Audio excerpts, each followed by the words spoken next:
Q&A Thursday, and by now you already know the drill. We've been taking your questions and answering them each Thursday so that you guys can get to know us a little bit better and also to switch things up from our Throwback Thursday videos. So I'm just gonna launch right in, starting with the question that Marianne asked, which was, if you weren't doing YouTube, what would you be doing? And this was definitely a very tough question because I have two very different passions.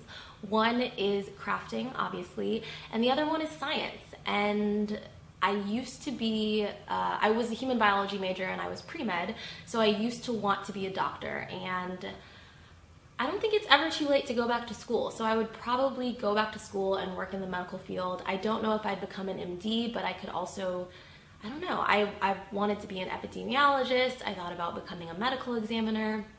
There's a lot of different things to do in the medical field, so probably something there. Next question comes from 17 Days of Crafting, and the question is, which was your favorite challenge with HGTV Handmade members? The shoe challenge. I loved that challenge. I had never done a DIY project on a canvas shoe before, so it was fun to do something different, and I think everybody knocked that one out of the park. Everybody did well. And I think I was just looking for an excuse to do something nautical, and I love how they came out. I love how the shoes came out, so definitely the shoe challenge. Next question is from Sarah Davis. Julia, if you had to change your name, what would you change it to? / what were you almost named? I love this question because we still laugh about this to this day. My dad wanted to name me Desiree Juliet, and I don't think there's anything wrong with either of those names, but that combination just, I don't think it suits me at all. And thankfully my mom intervened and named me Julia instead, which I really love. But if I had to change my name, what would I change it to? I think a really beautiful name that I don't hear often is Stella. I love that name, but I don't really hear a lot of people being called Stella, so probably that. Next question comes from Sana Salim, and it is, which is your favorite DIY? And DIY Days also asked me, show your favorite DIY you did. Unfortunately, I can only tell you, I can't show you because someone stole it from me. And that was the watermelon rug that I did last summer. Loved that. I had put it outside of my front door at my old apartment. One day I came back from work and it was gone. And I could obviously just make another one. I actually made two, and I gave one to my parents and I kept one. So I could either make another one or go to my parents' house and steal theirs, but I definitely really loved that rug. Aisha Hussein asks, what is your biggest craft fail? I don't think this is my biggest, but it's definitely the most recent. So I'm gonna show you guys the aftermath. I tried to make this layered soap. I don't even know how to describe what I was trying to do. I really don't, because it was just a complete mess, and I don't really know where I went wrong, but I think my issue was that I was trying to be like 3 different people at once. I was trying to man the camera and keep the double boiler going and then pour the soap into the soap mold, and I was literally running around my kitchen with my tripod to go to the stove, then to go to the counter, like going back and forth. And in the process, not only did I completely botch the DIY project, I also ruined one of my favorite saucepans. It's a goner because I left the double boiler on too long, and then, I don't know, I think it was just a mess. And now my entire kitchen smells like oranges, and the smell will not go away. It's just, I think it's like infused into the walls or something because it will not go away. Next question, Miss MX asks, your apartment is looking amazing so far from what I can see. What are your 3 top tips for moving into an apartment? Okay, the first one is something I did not do enough of the first time around, and it is do your research.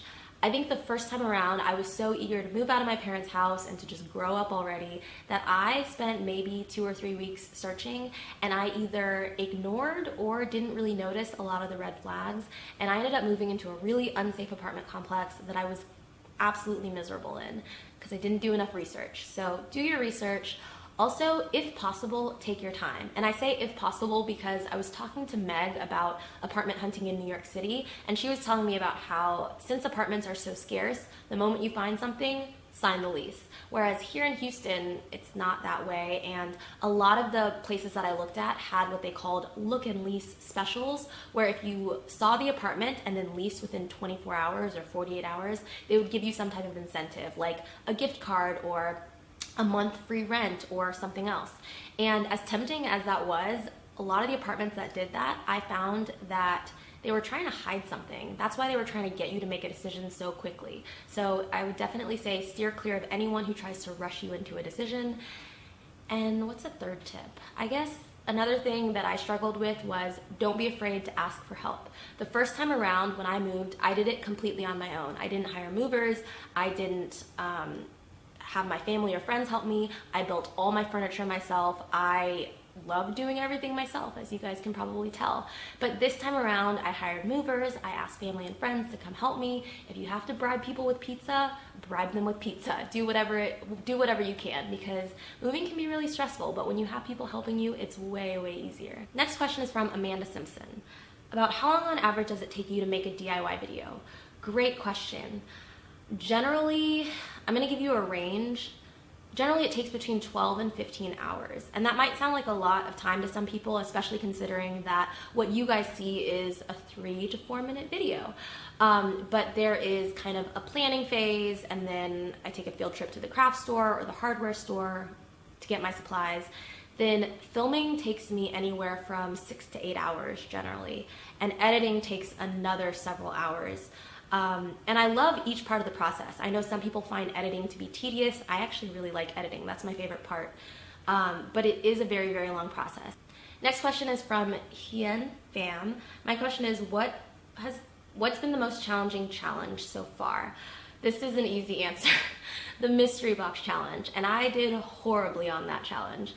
I think that's what I like about our challenge videos, is that you never know what to expect, and it's always fun to see how everybody does. Over the 1.5 years that we've been doing these videos, I think I've realized that I prefer challenges where we're set something that's kind of like a blank canvas, and then we can use the materials we want. I don't really like challenges where we're given a set of materials and then we have to make something. So I don't know, I didn't do very well on that challenge. I just wasn't feeling very inspired, and I had also just moved, so I didn't know where any of my craft supplies were, and it was just a mess. I wish I had been able to go to the craft store for that challenge video, because it was very tough. Next question comes from Aniba Bastola. How long have you been making crafts, and would you sell your crafts? Ooh, that's a really good question. I don't know. I've been crafting since I was a kid, definitely. I mean, my mom is a very creative lady. She always had us in art classes and photography classes and just making all kinds of things at home. But I took a really long break from crafting because in high school and college, I think I was so obsessed with science and math that I blocked out everything else. I didn't really take a ton of creative electives. I didn't really craft outside of school because I was just so busy trying to make all A's and trying to be pre-med, so I didn't really craft a ton. But after I graduated from college, I started crafting again because I was really broke and I really wanted to make jewelry because I couldn't afford a lot of the stuff that I saw in stores. So that's kind of how I got back into it, and I've been crafting pretty intensely ever since. Would I sell my crafts? Never say never, but I don't think so. I like making things either for myself or to give, that sounds really selfish, but I like making things on a small scale that I can either put in my own apartment or give to friends, but I don't really want to make anything on a large enough scale, not necessarily mass produced, but on a large enough scale to sell it to a bunch of people. And I also make these videos so that you guys don't have to feel like you have to buy these things from other people. You can feel empowered to do it yourself. So I don't think I really need to sell anything because you guys can watch the tutorials on here, and yeah, not really trying to profit off of my crafts, just like doing it as a hobby. This question comes from Faye Madden. Who are your favorite YouTubers? This is tough. How much time do you guys have? I checked the other day and I am subscribed to over 150 different YouTube channels. I'm obsessed with it the way a lot of people are obsessed with Netflix and binge watching. I could sit there for hours and watch a ton of different people. But if I had to narrow it down, Cassie from Cloudy Apples, really great channel. Beautiful filming, beautiful editing. I guess I would describe her as kind of a lifestyle channel. There's a little bit of everything. I also really like Shameless Maya. I think for any of you artists out there, you might be really inspired by her story. She basically decided to shamelessly promote herself for a whole year.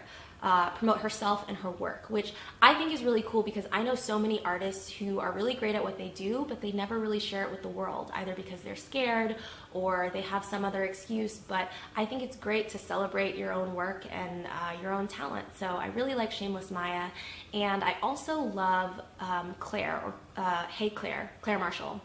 I met her at VidCon last year, and she is just as cool in person as she is on YouTube, and I really like her videos. She does a lot of beauty and fashion videos and vlog videos.